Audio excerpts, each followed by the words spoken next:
Hello lovely beaders. Welcome back to my channel. Today's project has a very special story for me. It was inspired by my friends of over 20 years and our new official team shirt. I wanted to bead a tiny version of that shirt as a symbol of our friendship, something we can always carry with us on our keys or our bags. I will share the full story later in the video, but for now let's get started. In the intro I showed you the simpler straight neck version. But in the tutorial I will show you how to make the V-neck version. The only difference between the two is just a single bead, and I will show you where to make that change. Pick up 17 seed beads. As you can see, I am alternating my white seed beads with other colors. The order in which you alternate the colors does not matter at all. I forgot my stopper bead. But here's a trick I sometimes use with my stopper bead. You don't always have to pass through it multiple times to make it secure. Sometimes just tying a simple knot around the bead is enough. It's easy to undo later with your needle, but it's tight enough to hold your first row of peyote. Start your first peyote row. In this row use only white beads. When you step out from the first bead, string a white bead and go through the second bead. The new bead will sit on top of the first bead. Repeat this till you reach the end of the row. Since this is an odd count peyote stitch, you will notice there is one bead left at the end of the row. To add the final bead for this row, we need to make a special turn. But I will show you a simple trick that makes this first turn very easy. This turn will be easy because we didn't start this pattern from the first row, but in the middle of the t-shirt sleeve. When we make this turn, we can start beading the neckline and then turn back to this row to work our way down to the bottom of the shirt. But I'm getting a little ahead of myself, aren't I?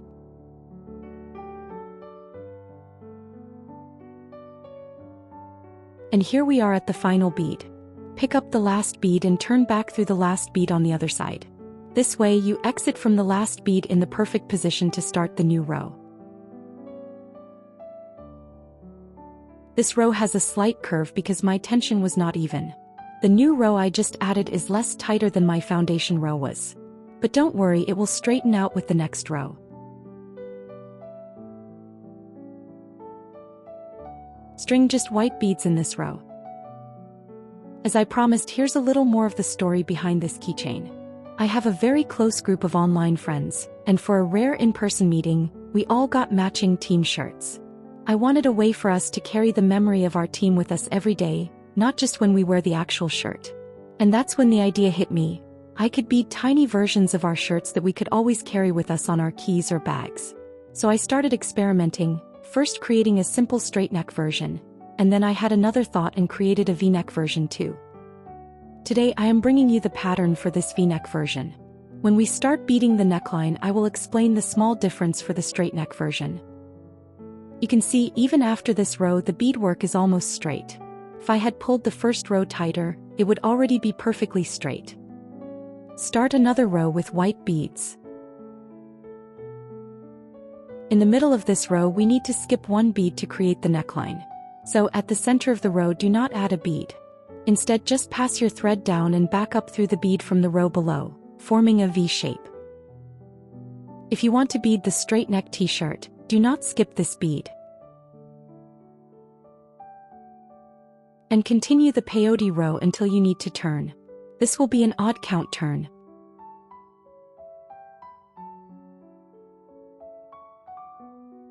With the last bead, simply turn and go back into the bead below.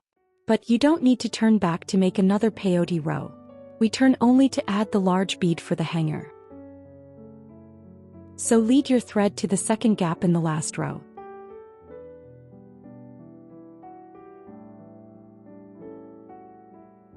And string a size 8 seed bead in that gap.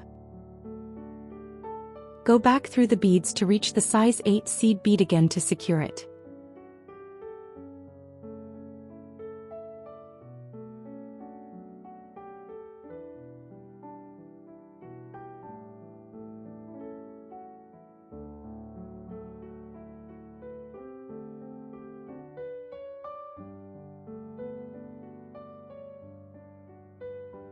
Lead the thread to the other side of the beadwork to continue beading the t-shirt downwards. Because this is odd count peyote, you need to make a turn at the end of the row to get into the correct position.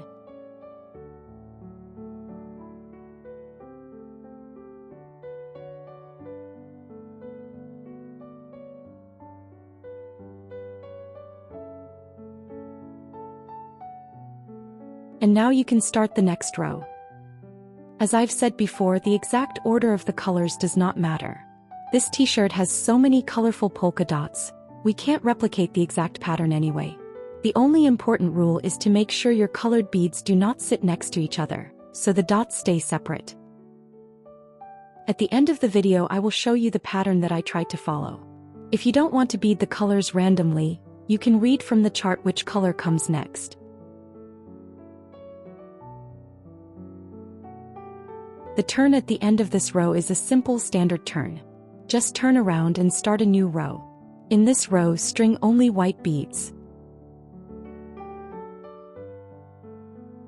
This will be the last row for the t-shirt sleeves. When we get to the end of this row we would normally have an odd count turn. But we are going to cheat here as well because we will not be continuing from the beginning of the row.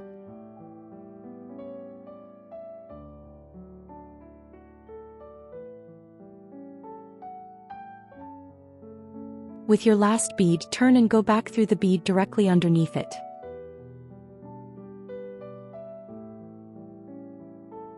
Then lead your thread to the third gap. This means we will skip the first 2 beads at the beginning of our beadwork and also at the end.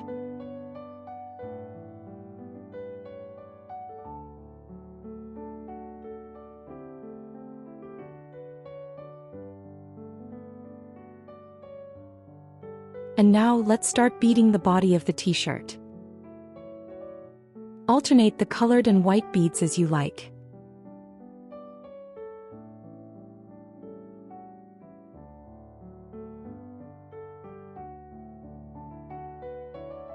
After you bead the 4th bead, make your turn. This will be a standard turn, but on the other side you will have the weird turn because of the odd count. I have shown this odd count peyote turn in detail in other videos. So for now I will just show it in slow motion for you to see the moves. If you need a more detailed explanation, please find my video number 38. With the last bead, simply turn and go back into the bead below. Continue diagonally through the next bead.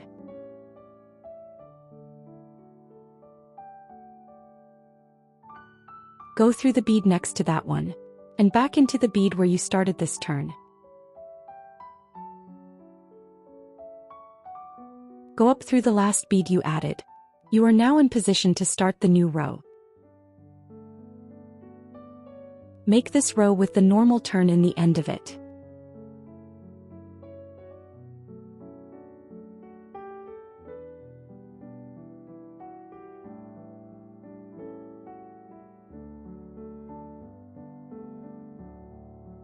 And then make the next row that will have the odd count turn again.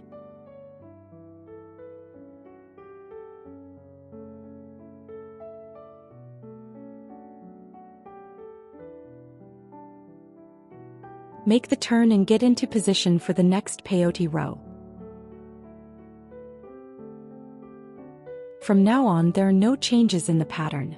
Just bead a few more rows for the body of the t-shirt.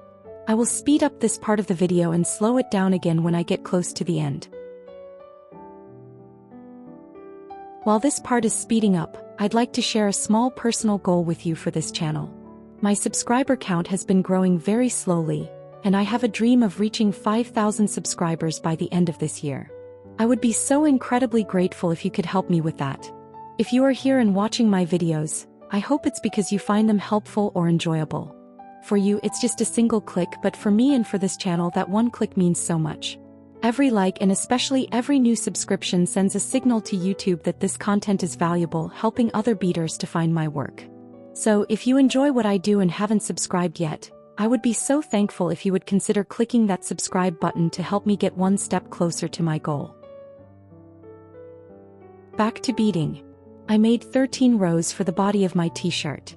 You can make more or less. It is up to you. I consider my t-shirt done, so I can weave in my thread and finish off my tail too. Because this is a peyote beading, I will weave my thread back and forth through the rows, making several turns to secure it tightly. It doesn't matter which path you take to weave in your thread. The main rule is to keep the thread hidden and to make at least 3 turns. This will secure the thread so the beadwork will not unravel.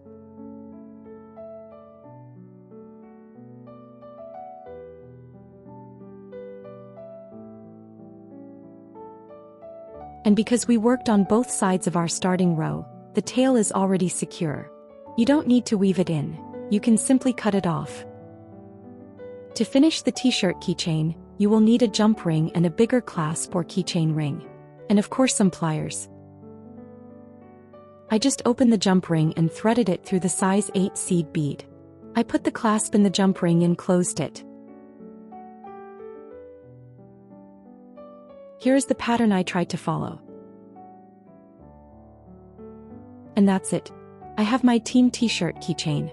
We are 7 in the group, so in the end I had 7 keychains. I had some with V-neck and some with the simple neck. That's the end of today's video. If you watched it and liked it, don't forget to subscribe if you haven't already. Thank you for spending time with me. See you next week.